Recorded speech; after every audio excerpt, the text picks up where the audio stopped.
Gente, vamos ler o texto? Salmo 51, o texto diz assim: Compadece-te de mim, ó Deus, segundo a tua benignidade e segundo a multidão das tuas misericórdias. Apaga as minhas transgressões, lava-me completamente da minha iniquidade e purifica-me do meu pecado. Pois eu conheço as minhas transgressões e o meu pecado está sempre diante de mim. Pequei contra ti somente, e fiz o que é mal aos teus olhos, de maneira que serás tido por justo no teu falar e puro no teu julgar. Eu nasci na iniquidade, e em pecado me concebeu a minha mãe. Eis que te agradas da verdade no íntimo, e no oculto me fazes conhecer a sabedoria. Purifica-me com hisopo e ficarei limpo. Lava-me e ficarei mais alvo do que a neve. Faze-me ouvir júbilo e alegria, para que exultem os ossos que esmagaste. Esconde o teu rosto dos meus pecados e apaga todas as minhas iniquidades. Cria em mim, ó Deus, um coração puro e renova dentro de mim um espírito inabalável. Não me lances fora da tua presença, nem me retires o teu Santo Espírito. Restitui-me a alegria da tua salvação e sustenta-me com o espírito voluntário. Então ensinarei aos transgressores os teus caminhos, e os pecadores se converterão a ti.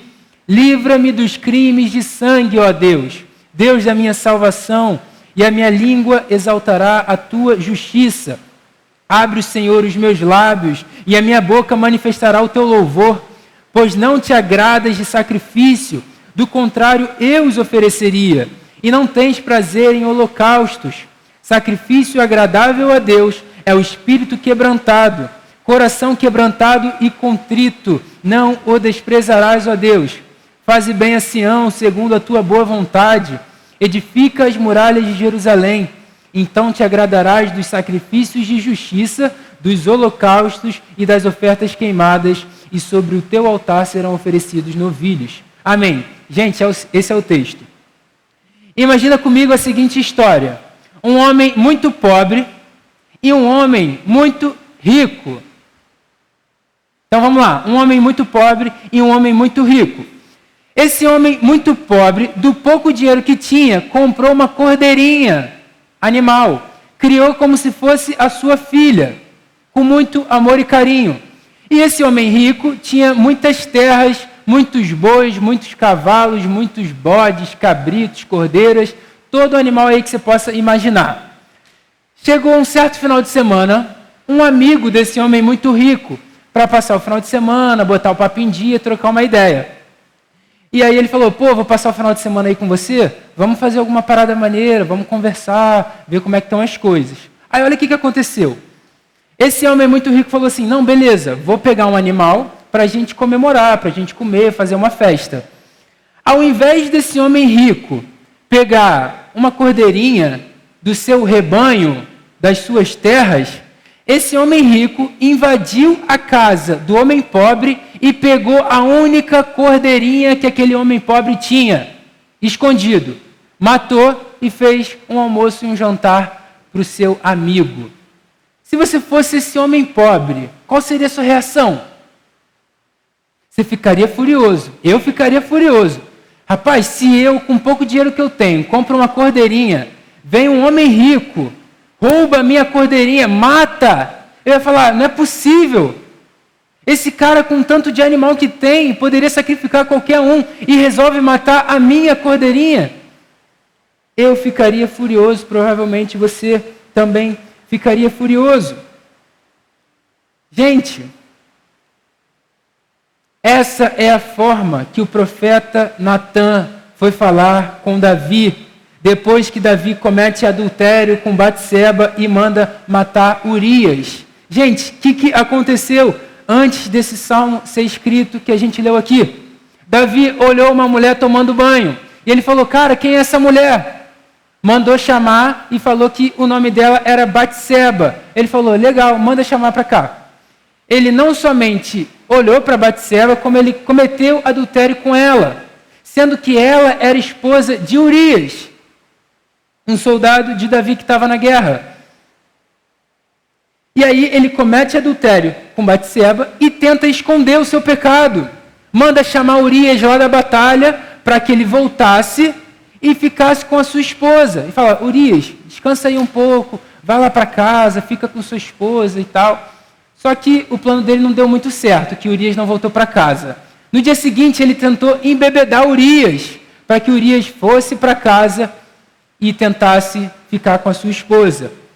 Não deu certo. O que Davi fez? Não contente com tudo isso, mandou Urias para frente do campo de batalha, onde a batalha estava intensa, com o objetivo de matar Urias, e foi o que aconteceu. Urias foi morto no campo de batalha.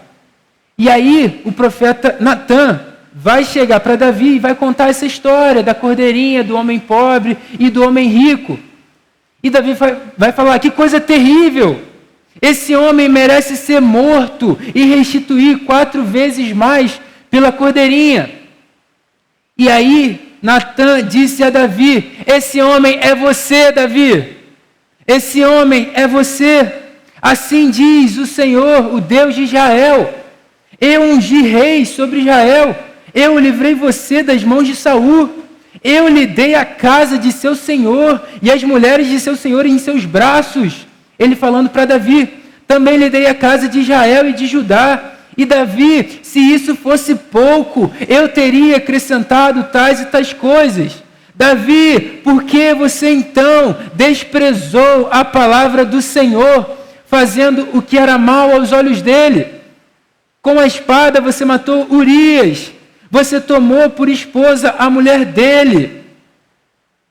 Olha o que você fez, Davi. E Davi, depois de escutar essa história, ele reconhece o seu pecado e ele vai dizer assim, pequei contra o Senhor.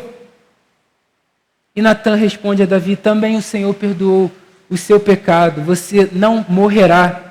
Mas porque com isto deu motivo a que os inimigos do Senhor blasfemassem, também o filho que lhe nasceu morrerá. E aí o que acontece? Você lê essa história, está lá em 2 Samuel, gente, 11, 12, 13, 14. Depois você dá uma lida.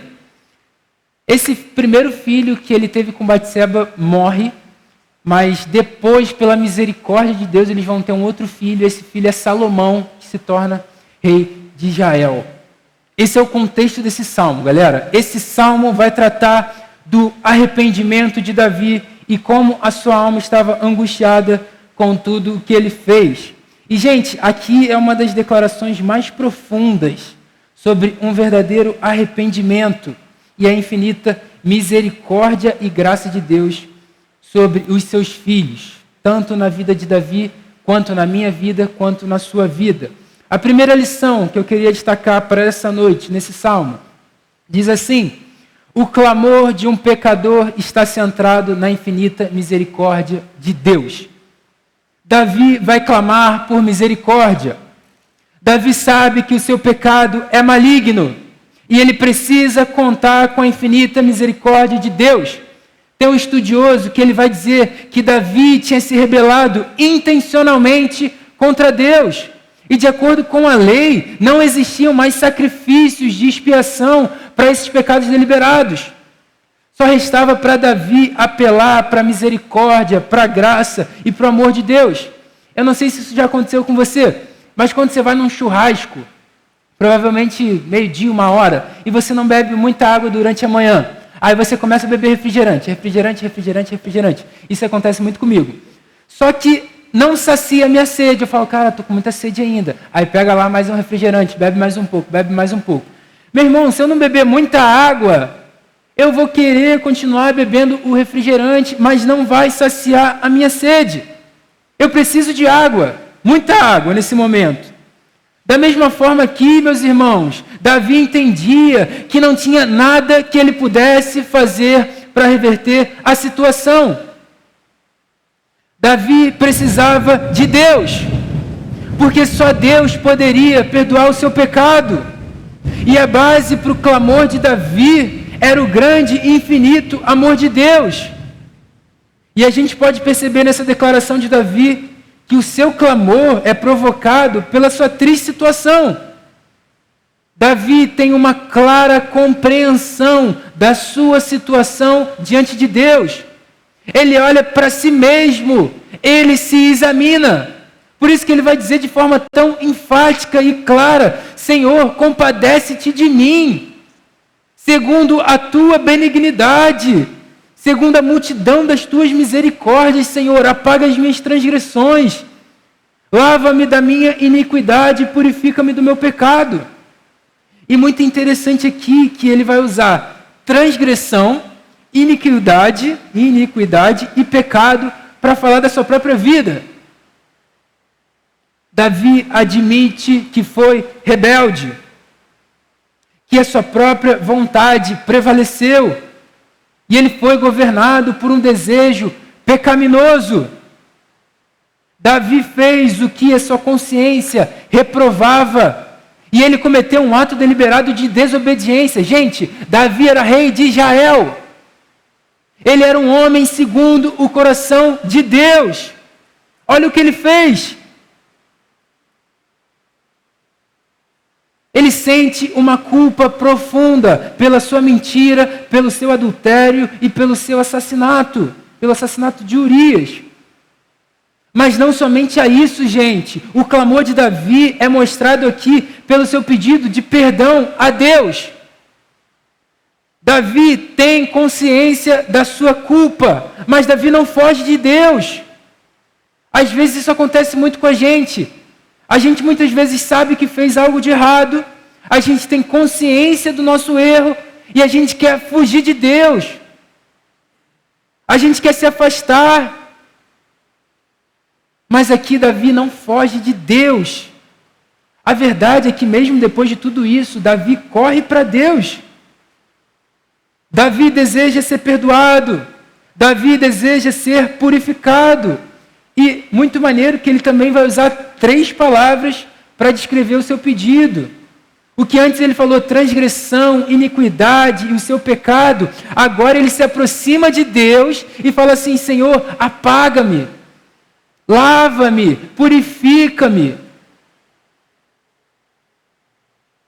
Quando Davi se aproxima de Deus, não é contra o castigo de Deus que Davi clama. Davi vai clamar contra o pecado. Compadece-te de mim, ó Deus, segundo a tua benignidade, segundo a multidão das tuas misericórdias. Senhor, por favor, apaga as minhas transgressões. Lava-me da minha iniquidade, purifica-me do meu pecado. O que significa apagar? Apagar. Imagina o professor lá que escreveu a matéria no quadro, dá o horário, dá ao terminar, ele vai apagar o quadro para o outro professor escrever a matéria. Lava-me, que Davi fala aqui, é como se ele se comparasse a uma peça suja de roupa, que precisa ser lavada intensivamente. Gente, algo muito profundo aqui. Davi não foge de Deus. Davi não foge de Deus. Davi vai até Deus, porque ele sabe que só Deus pode declarar que um pecador está limpo e perdoado. Só Deus pode te perdoar e te purificar. Só Deus, em sua infinita graça e misericórdia, pode fazer com que uma pessoa viciada em pornografia seja liberta e viva uma nova vida. Só Deus, em sua infinita graça e misericórdia, pode fazer com que uma pessoa viciada em drogas seja liberta. Só Deus, em sua infinita misericórdia e graça, pode fazer uma pessoa viciada em mentiras, em pecados escondidos, ser liberta e restaurada. Gente, só Deus pode fazer com que esse tipo de pessoa tenha um novo coração.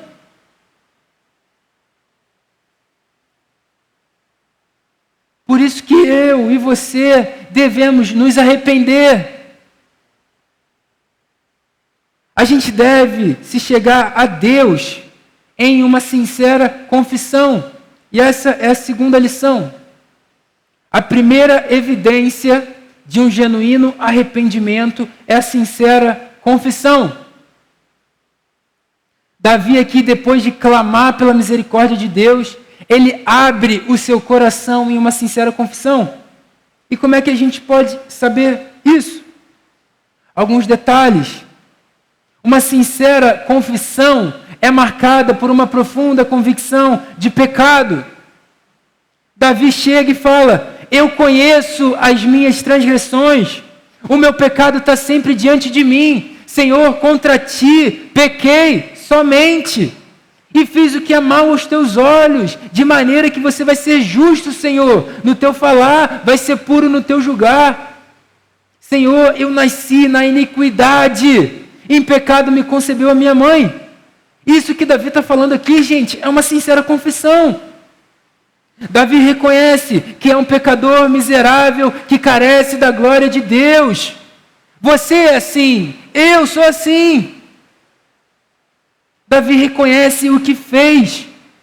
O problema é que muitas vezes, eu e você sabemos o que a gente faz de errado. E até mesmo pessoas já vieram nos repreender, igual o profeta Natan fez com Davi. Mas por causa da maldade do nosso coração, a gente fica cego. E a gente não quer se voltar para Deus em sincera confissão. Meu irmão e minha irmã, se você tem tido problemas com pecado deliberado, você precisa urgentemente se voltar a Deus em sincera confissão.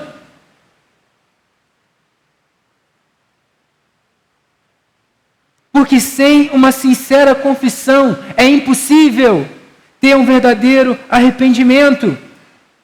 Porque a gente acaba confundindo remorso com arrependimento. Qual que é a diferença entre remorso e de arrependimento? Remorso é apenas a consciência de que você fez algo de errado. Tem um significado que diz que remorso é um sentimento de culpa. Qual que é o problema disso, meus irmãos? Que quando se trata do nosso relacionamento com Deus, quando a gente sente remorso por ter pecado, nós só sentimos culpa. Nós só temos a consciência, mas a gente não muda de vida. No mesmo dia, a gente está fazendo a mesma coisa. A gente pede perdão, a gente reconhece, a gente diz que se arrepende, mas volta a fazer as mesmas coisas. Por quê? Porque você não se arrependeu verdadeiramente. Isso vira um ciclo vicioso. Quantas vezes você já não fez isso?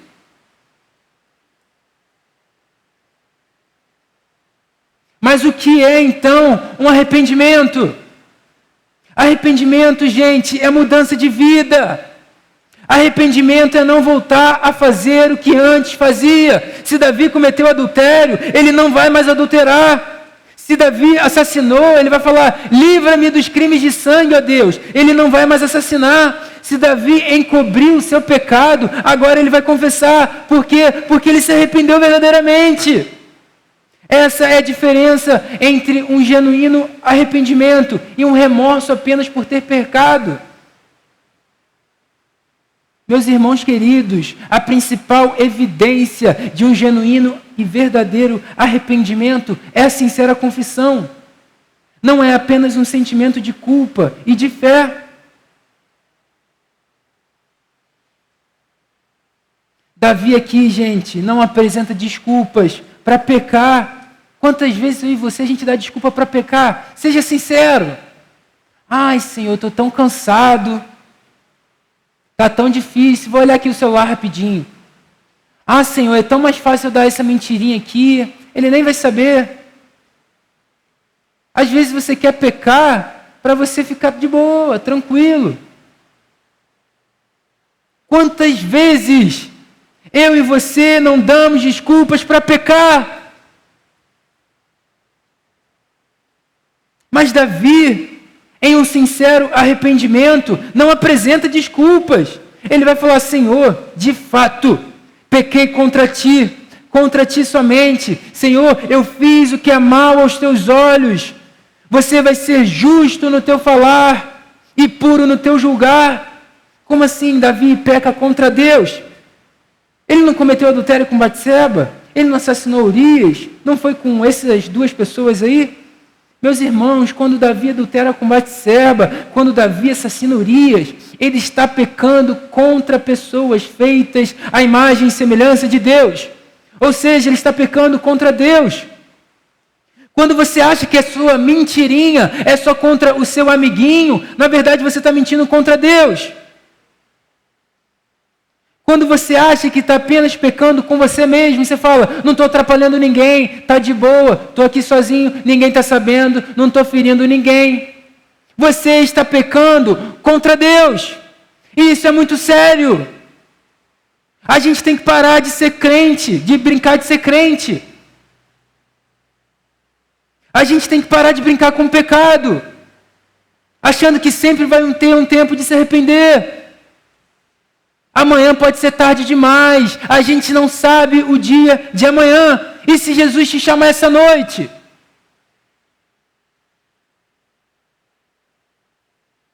Queridos, o pecado é muito sério. Afeta o nosso relacionamento com Deus. Afeta o nosso relacionamento com a criação. E afeta o nosso relacionamento com o próximo, com os irmãos, com a igreja do Senhor. Olha Davi, rei de Israel, homem segundo o coração de Deus. Olha só, quando o pecado entra na vida de uma pessoa, olha o que o homem segundo o coração de Deus é capaz de fazer.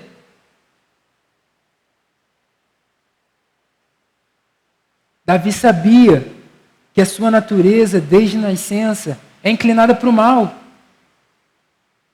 Esse salmo é muito incrível porque ele detalha a sua confissão a Deus.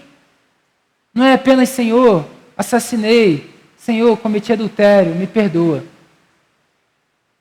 Quantas vezes a gente não faz uma oração assim? Ah, Senhor, menti, me perdoa, me arrependo. Ele vai falar, Senhor, eu nasci na iniquidade. Em pecado me concebeu a minha mãe. Sabe, às vezes, aqueles pensamentos que você tem aleatório? Você começa a pensar uma parada, mó doideira no seu coração, e você fala, meu Deus, como é que eu comecei a pensar nisso? Aí você vai pensando, aí do nada vem um pensamento louco, você fala, Senhor, do que eu sou capaz de fazer? E aí isso acontece muito com conversa. A gente prepara toda a conversa na nossa mente. Não, vou conversar com fulano, eu vou falar isso, fulano vai responder isso, aí eu falo isso, aí ele vai falar isso.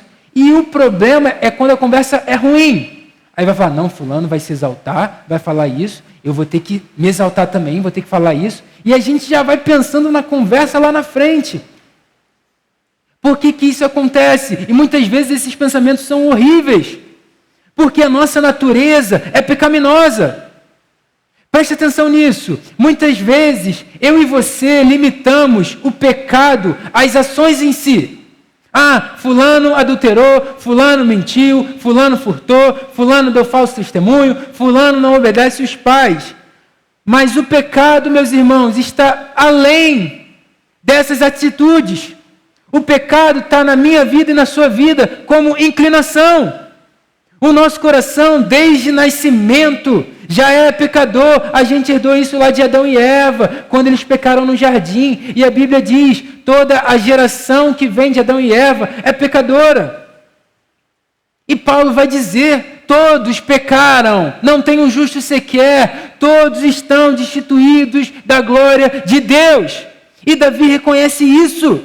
Isso é uma sincera confissão. Eu nasci na iniquidade. Em pecado me concebeu a minha mãe. Davi sabia o que ele tinha feito. Mas ele entendia que a sua natureza era totalmente pecaminosa e contrária à natureza de Deus. E um ponto muito importante que a gente percebe tanto na repreensão do profeta Natan quanto nesse Salmo 51. O pecado não está escondido de Deus.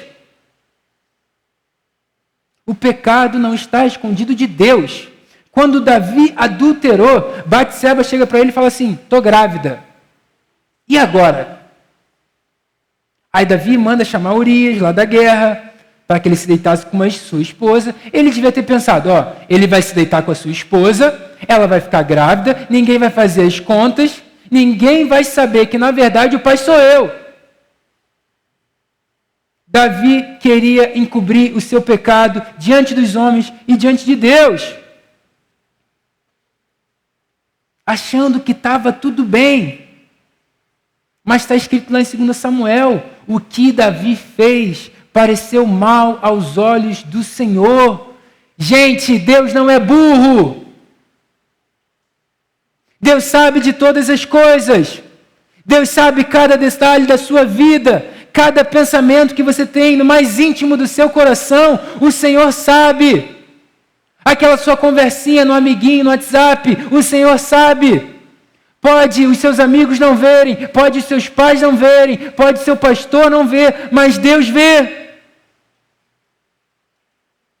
E você acha que às vezes está no controle da situação, que você pode sair a qualquer momento, que você é o rei ou a rainha e tem todo o controle da situação. Você não tem, meu irmão.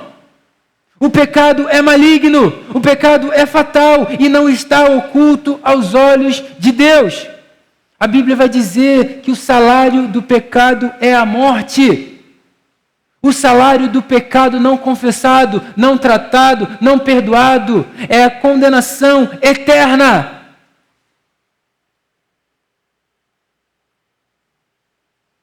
Quando que a gente vai parar e levar a sério o Evangelho?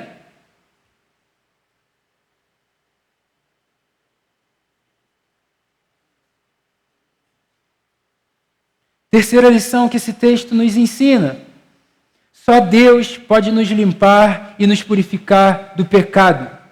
Só Deus pode nos limpar e nos purificar do pecado. O pecado atingiu todo o ser de Davi. Em sua confissão ele vai declarar isso. Ele vai dizer: faze-me ouvir júbilo e alegria, para que exultem os ossos que esmagaste. O pecado afetou todo o ser.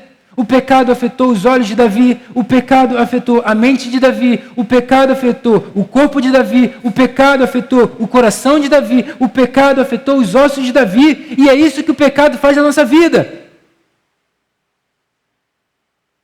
Mas só Deus, em sua infinita graça e misericórdia, pode nos limpar do pecado.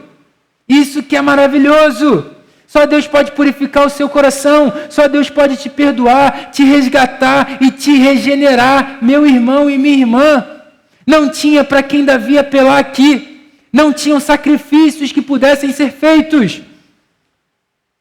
A realidade é que só através de um Deus bom e perdoador, Davi foi perdoado e seus pecados foram purificados.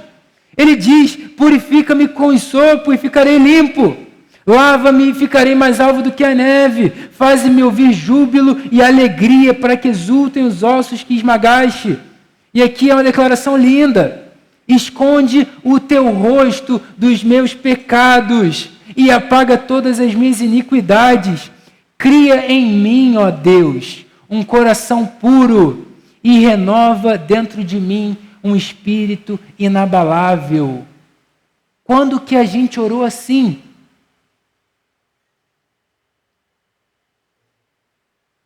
Só Deus, meus irmãos, para realizar tamanha obra na vida de Davi.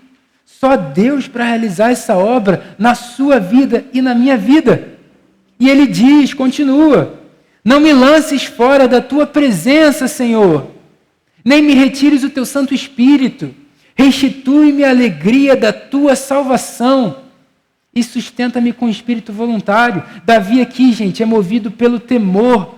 Ele tem medo de que o espírito saísse dele, da mesma forma que aconteceu com o rei Saul. Você também pode ler isso lá em 2 Samuel. Mas uma pessoa eleita, selada, escolhida por Jesus não perde o espírito. O espírito é quem faz essa pessoa reconhecer o seu pecado e se arrepender. Você acha que se Davi não fosse um escolhido de Deus, ele iria se arrepender? Eu e você só somos capazes de nos arrependermos porque é o Espírito em quem inclina o nosso coração, porque é o Espírito em quem faz a gente voltar para a palavra. Se dependesse de você e de mim, a gente não seria nem crente. Você é um escolhido. Cara, isso é muito maneiro.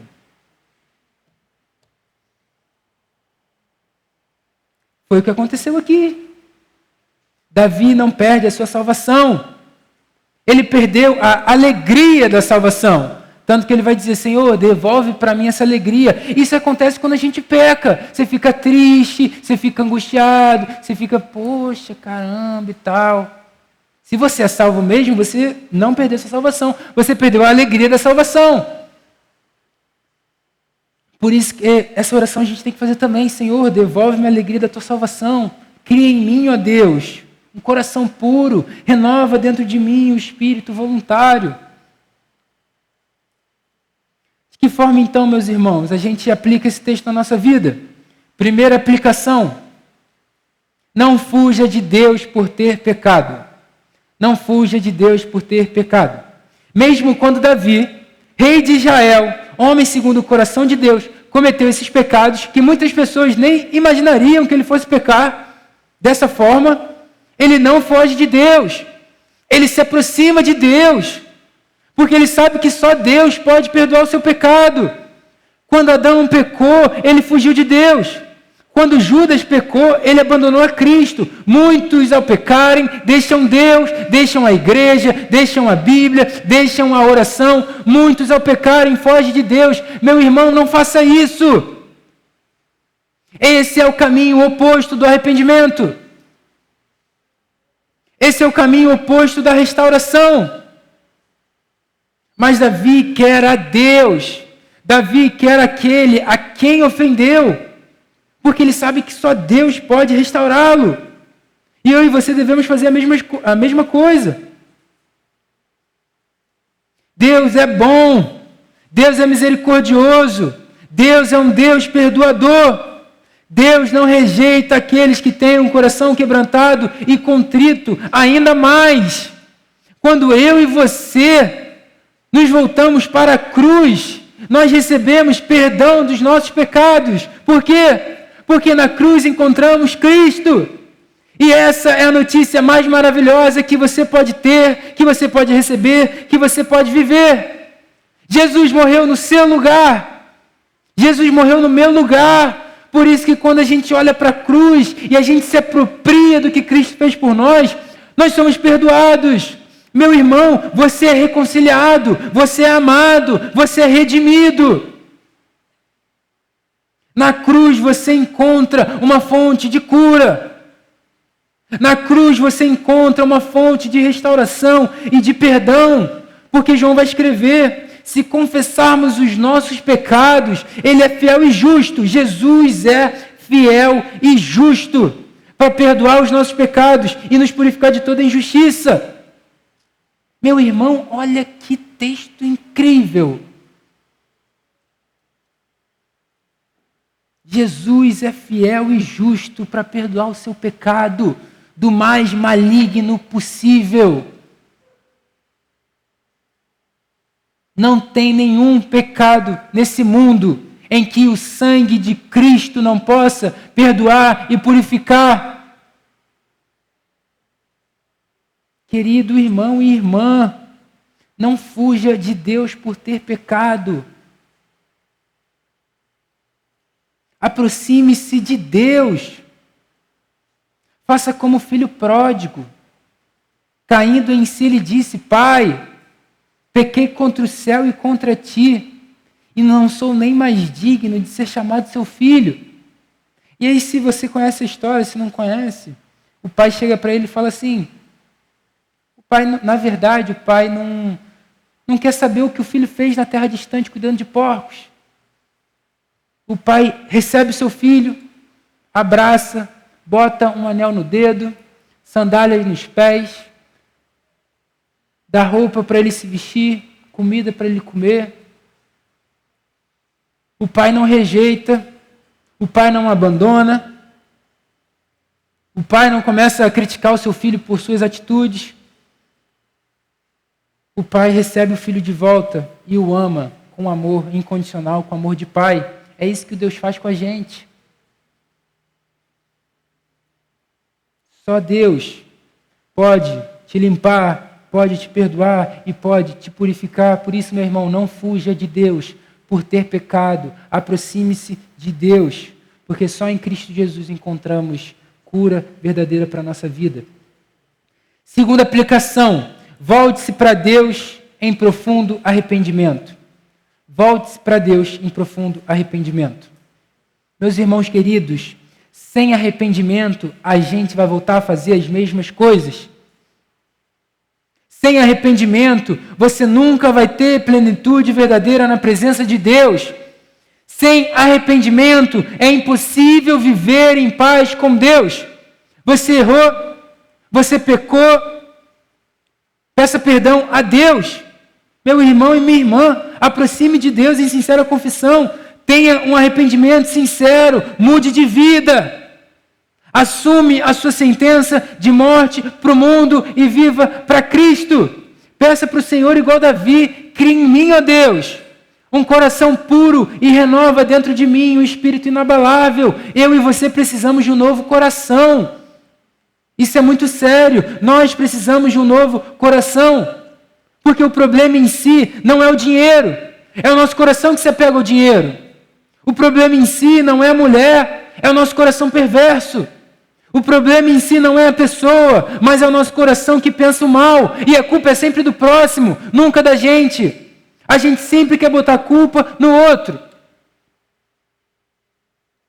Não faça isso.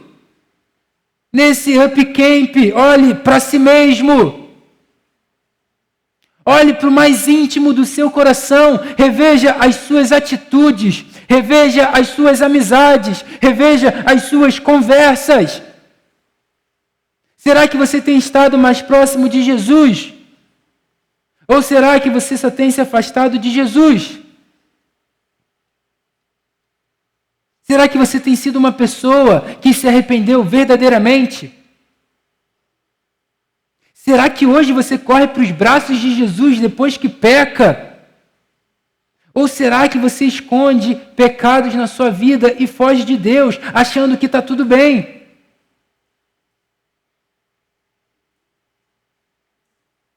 E Deus diz para mim e para você hoje, sem arrependimento não há avivamento. Sem arrependimento não há avivamento.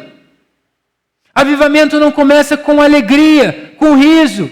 Ah, o avivamento chegou lá no Up Camp 2025. Uhul, vamos comemorar, todos estão muito felizes. Não é assim.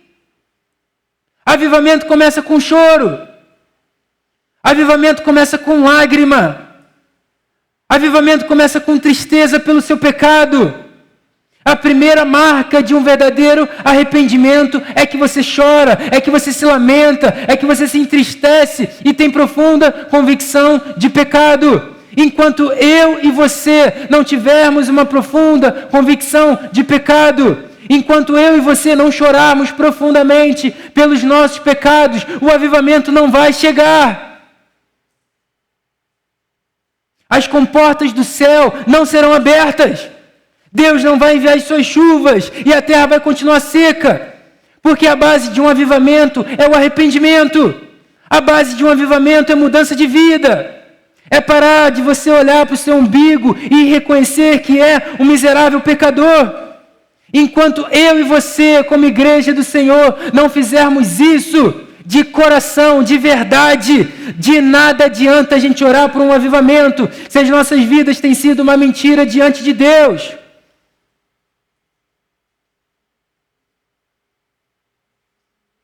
Avivamento começa com convicção de pecado, com tristeza, não com sentimento de culpa apenas, não com uma consciência de que fez algo de errado, mas com uma plena mudança de vida e uma imitação genuína de Cristo Jesus. E como é que a gente imita Jesus? Pela palavra de Deus. Nós temos tudo o que precisamos para imitar a Jesus. Por isso, leia a palavra de Deus fervorosamente. Terceira aplicação e última aplicação, meus irmãos. Jamais volte às mesmas obras. Você é nova criatura. Jamais volte às mesmas obras, você é nova criatura. Meu irmão, aproprie-se do que Cristo fez na cruz por você. É o espírito em que aplica no seu coração os benefícios da cruz. Hoje você é perdoado. Jesus morreu pela sua vida quando você ainda era um pecador. Quando você estava morto no seu pecado, Jesus te amou e morreu por você. A Bíblia vai dizer, se nós confessarmos com a nossa boca que Jesus Cristo ressuscitou dos mortos e crermos com o nosso coração, nós seremos salvos.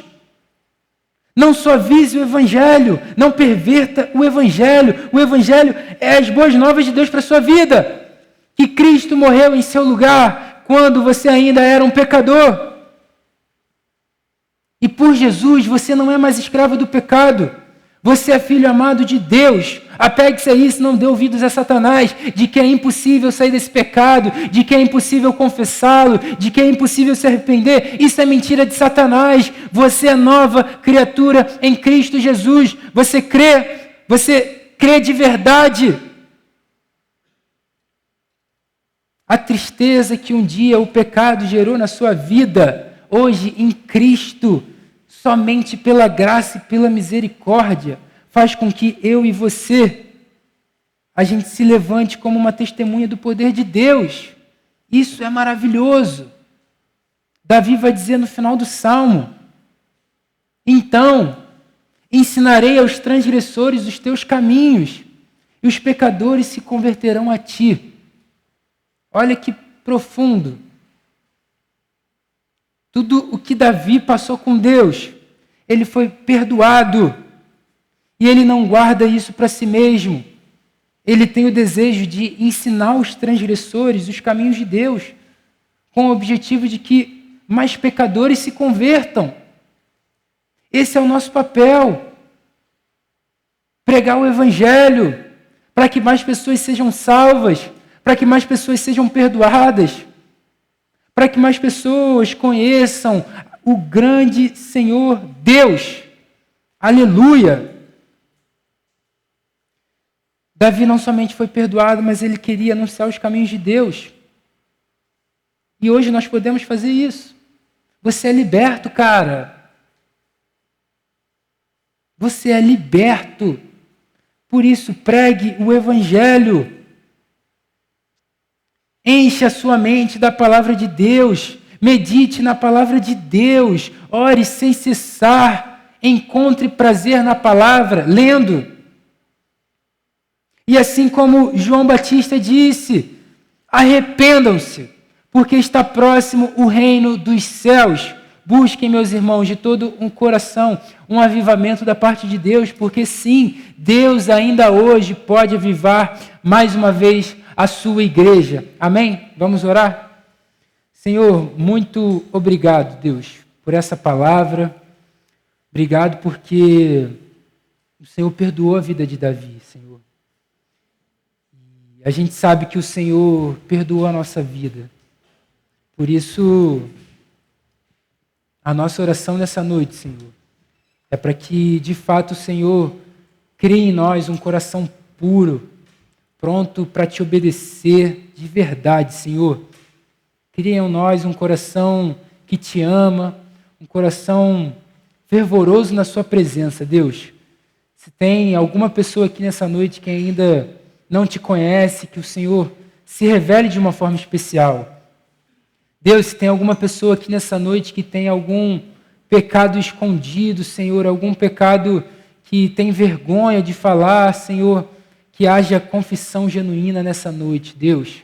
Que haja, de fato, mudança de vida, Deus. Que haja arrependimento, Senhor. Por favor, Deus. Nós somos pecadores miseráveis, Senhor. De nada seria da nossa vida se não fosse por meio da sua misericórdia, por meio da sua graça. Então, Jesus, mais uma vez nessa noite, perdoa os nossos pecados. Perdoa o nosso coração egoísta, que muitas vezes só pensa nele mesmo e não pensa no próximo, Senhor. Perdoa o nosso coração que muitas vezes banaliza a sua presença, Senhor. Perdoa o nosso coração orgulhoso, Senhor, que acha que nós somos melhores do que os outros, superiores a alguém. Senhor, livra a gente do orgulho, Deus. Livra a gente da maledicência, Senhor. Livra a gente da fofoca. Livra a gente da inveja, Senhor. Livra o nosso coração de ser inimigo do seu, Deus. Por favor, Deus. Cria em cada um aqui um coração puro e um espírito voluntário, prestes a te obedecer, prestes a ouvir a sua voz e pregar o evangelho para todos à volta, Deus. Transforma completamente a nossa vida, Senhor, que a gente saia desse retiro completamente avivados pelo teu espírito e prontos a viver o evangelho na prática em todos os lugares da nossa vida, em nome de Jesus. Amém.